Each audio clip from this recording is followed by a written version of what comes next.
So says a drinker of alcohol. Nothing else will agree with me. Nothing else will raise up my spirits. Indeed, is it so? Then touch it no more if you love your life. In other words, if you're addicted to something like that, out of your own mouth, you don't need to be touching this thing.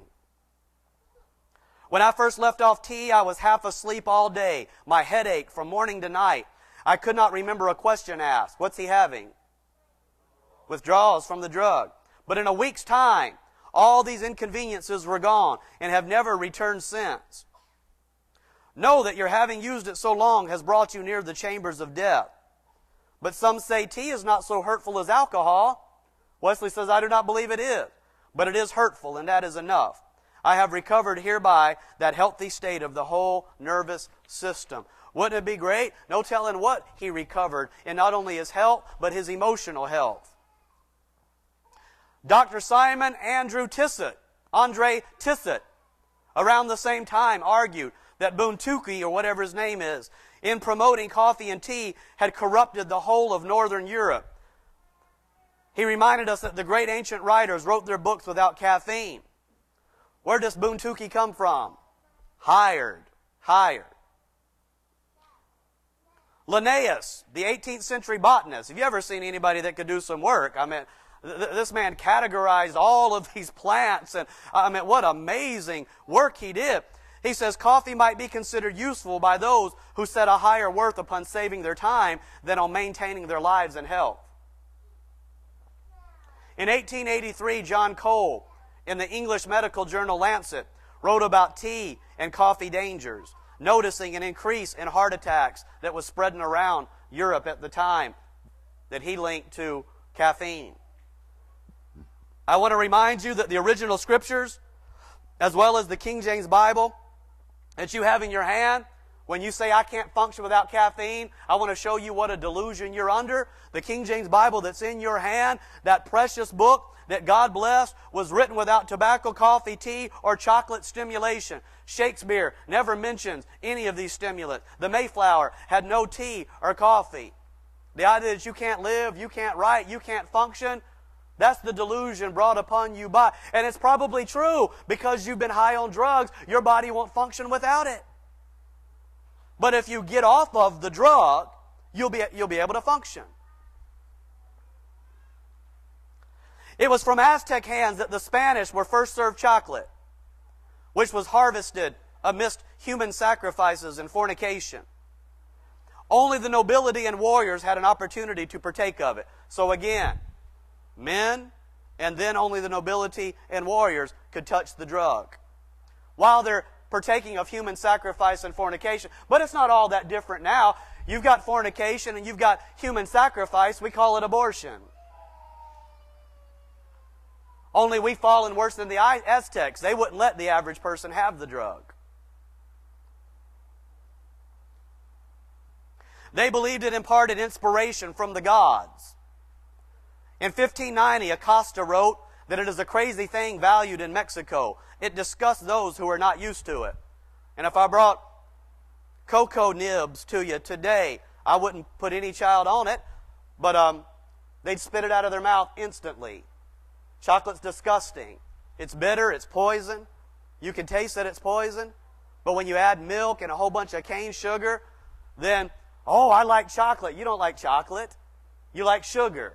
But you like to also get high on the drugs that are in chocolate while you partake of sugar. That's all it is. In 1655, England acquired some cocoa plantations. But from about 1675 to 1725, chocolate drinking in coffee houses was very common. Cocoa beans were first sold in North America in 1712 by a pharmacist. They were considered a drug. Hershey sold his first chocolate bar in 1894. So when you look out here at your little brief world that's only about 1 or 2 generations old, and you're like, well, everybody does this. Understand how brief this drug really is in the big scheme of things. But hold on a second. You can't see the big scheme of things when you're high on caffeine, see. Iced tea was first sold in 1904 at the World Fair. You entered into a controversy about this time because Coke was rebuked over the cocaine that it had inside of its soft drink, so-called soft drink. So they changed to caffeine. But they started marketing to children to get the children high on caffeine and addicted so they would stay their whole lives addicted to caffeine. Dr. Harvey Washington, actually working for the government at the time, stood against Coke for marketing to children. After a long legal battle, you had headlines like this: Dr. Wiley will take up soda fountain dope, 1907. The Washington Post of 1911 says its effects, especially on young children, compare with the effects of cocaine and morphine. Silly parents are allowing children to ruin the nervous systems and stomachs. I am inclined to believe that the next generation will find that we have developed a race of nervous wrecks. Oh, don't worry. They'll give them antidepressants and give them all of these other things, tranquilizers and all types of dope. Don't worry, it'll be big business. Coke can get the whole generation stressed out and insane with anxiety, and then the psychologists and pharmaceutical companies can come in, and everybody is getting rich while you and the foolish parents are destroying your life. Many mothers would lift their hands in holy horror if their little girls or boys should walk into their homes puffing cigarettes, but they will lead them to the soda fountains. Children should not be allowed to touch anything that tends to excite the nervous system, whether it's coffee or caffeine or any other drugs that are passed out so freely. In 1911, many fundamentalists joined Wiley on the basis that Coke led to fornication and all types of things, because when people get nervous, they can't think, and they're not in their right mind. And you say, but hold on a second, you're messing up all of the beautiful ads that I have of the 50s where they're sitting at the soda fountain and the boy and the girl are... Well, look what it brought about, folks. Look what it brought about.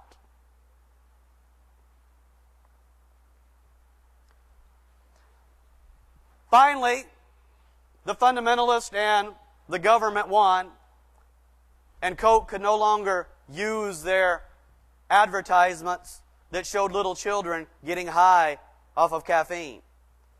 So their marketers decided, I know what we'll do, we'll invent Santa Claus. So Coke, to market to the children, invented the modern red Santa Claus that we see today and gave him a Coke, and it endeared Coca-Cola to the youth of America for the whole 20th century. What a racket. I want to show to you next that caffeine is a drug like nicotine, opium, and cocaine, and you should not be drunk with anything. New York Magazine says the Coffee Junkie's Guide to Caffeine Addiction. Why does he call it a coffee junkie? Is that cute? Is that funny? Caffeine is classified pharmacologically as a stimulant.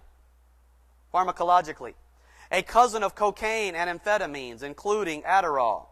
According to one psychiatrist's textbook, caffeine, cocaine, and amphetamines all produce behavioral results that include increased locomotor activity and stimulant-like discriminative stimulus effects. Like its pharmacological cousins, caffeine signals the body to release adrenaline, hence the heightened sense of energy. Caffeine also slightly raises levels of dopamine, the brain's feel-good hormone.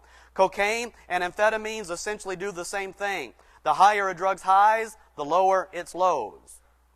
Ronald R. Griffith, in Journal of the American Medical Association in 1994, says the recognition of syndromes of intoxication, withdrawal, and dependence suggests that caffeine is just like other psychoactive drugs. Of course it is. Proverbs 23 talks about addictions.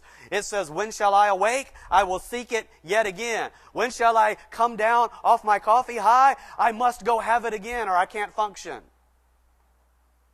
Science Magazine of 1990 says pharmacologically caffeine belongs in the same category of drugs as cocaine and amphetamines. They are all stimulant drugs. One major difference, of course, is that caffeine is legal, while cocaine and amphetamines are not. But that has not always been the case. In low doses, the effects of caffeine and cocaine are indistinguishable. So in other words, if you sat down and snorted, if it's okay really to sit down and socially interact as you get high off caffeine and somebody threw a little line of cocaine on the table